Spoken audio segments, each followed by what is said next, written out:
In this video, I'm going to talk about some exciting recent work which I think will go a long way towards answering the question, how do you set all those hyperparameters in a neural network?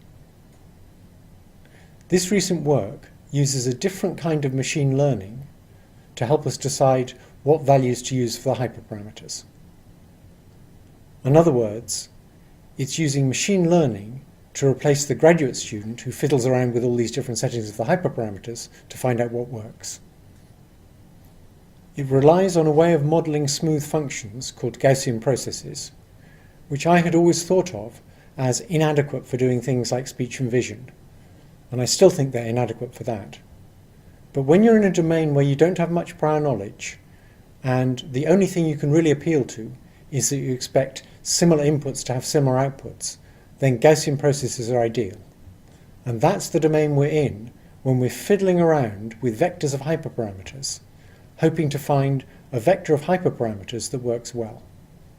So for example, the number of hidden units, the number of layers, the weight penalty, whether to use dropout or not, those are all hyperparameters. And different combinations of them work well together. So this is a very hard space to explore by hand. It's very easy, when we're exploring it by hand, to fail to notice things. Gaussian processes are very good at noticing trends in the data, and they provide a very good way of finding good sets of hyperparameters if you have enough computers. One of the commonest reasons that people give for not using neural networks is that it requires a lot of skill to set the hyperparameters. This is actually a pretty good reason. If you don't have much experience, it's easy to get stuck using a completely wrong value for one of the hyperparameters, and then nothing works. You have to set things like the number of layers, the number of units per layer, what types of units to use, the weight penalty, the learning rate, the momentum, and so on and so on. If you use a learning rate that's 100 times too big or 100 times too small, your network simply won't work. One way to approach this is to do a naive grid search. That is, for each of these hyperparameters, you make a list of alternative values, and then you try all possible combinations of values. You can see that this is going to blow up if you have more than a few hyperparameters. You're going to end up with many more combinations than you can possibly try. It turns out that there's something that's considerably better than doing a naive grid search. We can just sample random combinations. That is, for each hyperparameter, we make a list of alternatives, and then we pick one thing randomly from each list. The reason that's better is because some of the hyperparameters won't have much effect, and others will have a lot of effect. And what we don't want to do is exactly repeat the settings of the hyperparameters that have a lot of effect for different settings of hyperparameters that don't have much effect. We don't learn much that way. In a grid search, you'll have several points along each axis that are identical for all the other parameters. And so if moving along that axis of the grid search makes no difference, you've replicated the same experiment many times and haven't learnt anything about the other parameters. There's something we can do that's much better than random combinations. And basically it amounts to saying, let's use machine learning to simulate the graduate student who is trying to decide what the hyperparameters should be. So instead of using random combinations, we look at the results we've got so far and try and predict what combinations are likely to work well. That is, we have to predict regions of the hyperparameter space in which we expect to get good results. It's not sufficient just to say how well we expect to do. We also have to have an idea of the uncertainty. We might, for example, have a region where we expect to do about the same as we're currently doing, but maybe we would do much better. In that case, it would be worth going and exploring that region. It's even worth exploring regions where we expect to do worse, but we might just do a lot better. Now we're going to assume that the amount of computation involved in evaluating one setting of the hyperparameters is huge. It involves training a big neural network on a huge data set, and it might take several days on a big computer. Relative to that amount of work, building a model to predict how well a setting of the hyperparameters will do, given all the settings we've experimented with so far, is much less work. and so it's going to require much less computation to fit the predictive model to the results of the experiments we've seen so far than it is to run a single experiment. So what kind of model are we going to use for predicting the results of future experiments? It turns out there's a kind of model I haven't talked about in the course called Gaussian process models. Basically all these models do is assume that similar inputs give similar outputs. They don't have any more sophisticated prior than that. But they're very good at using that prior in an effective way. So if you don't know much about what you expect hyperparameters to do, a weak prior like that is probably the best you can do. Gaussian processes are able to learn, for each input dimension, what the appropriate scale is for measuring similarity. So for example, if the number of hidden units could be 200 or it could be 300, the question is, are those similar numbers or are those very different numbers? Should we expect the results we get with 200 to be very similar to the results we get with 300, or should we expect them to be very different? If we don't know anything about neural nets, initially we have no idea. But we could look at the results of experiments so far. And if experiments with 200 and experiments with 300 tend to give very similar answers when you take into account the other differences between the experiments, then 200 is probably similar to 300. And so we set a scale for that dimension such that you need differences of much more than that to expect to get very different results. Now it's important that Gaussian process models do more than just predicting the expected outcome of a particular experiment. That is, how well the neural net that we train will do on a validation set. In addition to predicting a mean value for how well they expect the neural network to do, they predict a distribution, they predict a variance. They're called Gaussian processes because their predictions are Gaussian. When they're making a prediction for new settings of the hyperparameters that are close to several consistent settings that we've already run, so we know the answer, their predictions will tend to be fairly sharp. That is, they'll have low variance.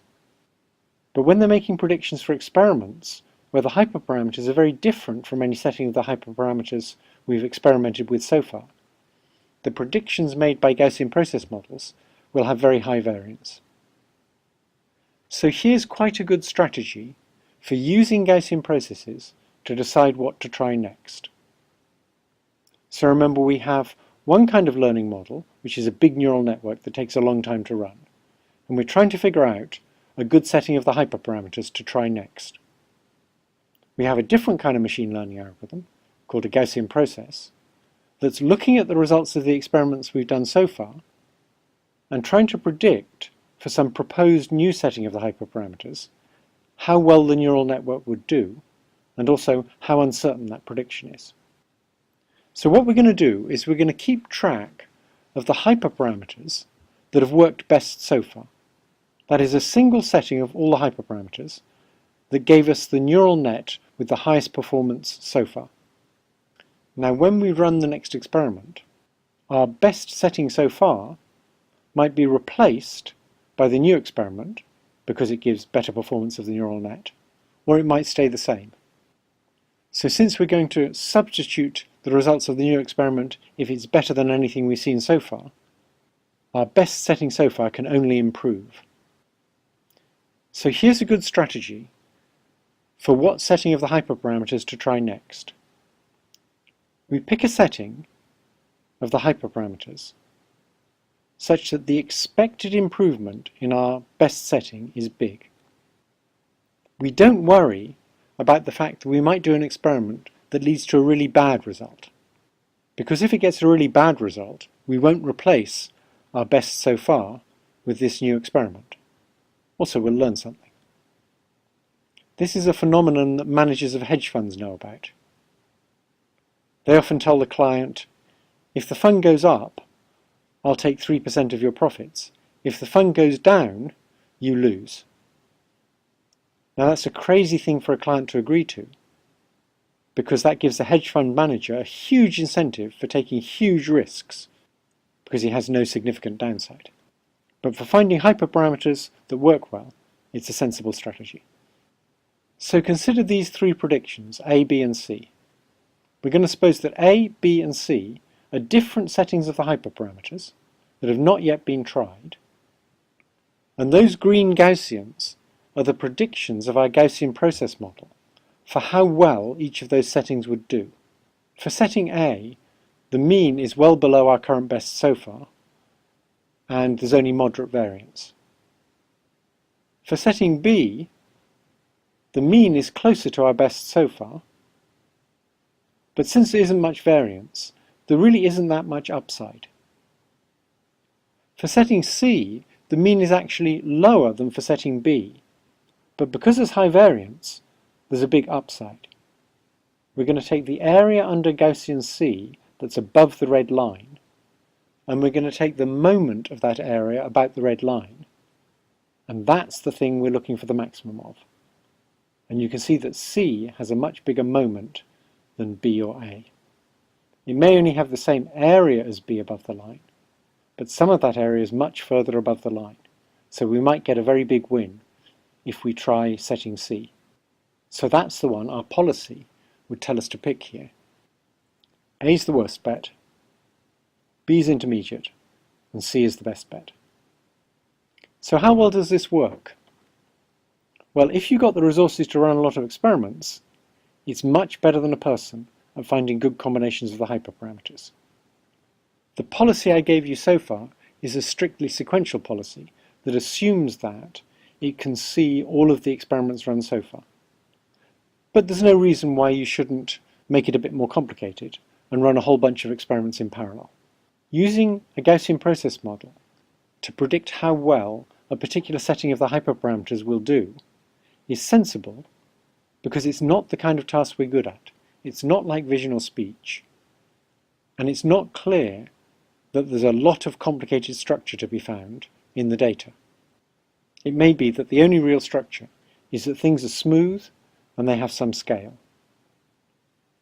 Also, a person can't keep in mind the results of 50 different experiments to see what they predict. If you're doing all this by hand, you might just fail to notice that all of your good results had very small learning rates and all of your really bad results had very big learning rates, because you're attending to lots of other things that you're varying. A Gaussian process model would not miss a trend like that. One final reason why Gaussian process models are a very good way of setting the hyperparameters is they're much less likely than a person to cheat. Typically when we're doing research, we want to compare a new method that we thought of with some old or standard method. And there's a very strong tendency to work harder to find good hyperparameters for our new method than for the stupid old method. That's why when you compare methods, you should really compare the results got by different groups, where for each method, the results are produced by the group that believes in that method. If we use Gaussian process models to search for good sets of hyperparameters, they're going to do just as hard a search for the type of model we don't believe in as they are for the type of model we do believe in.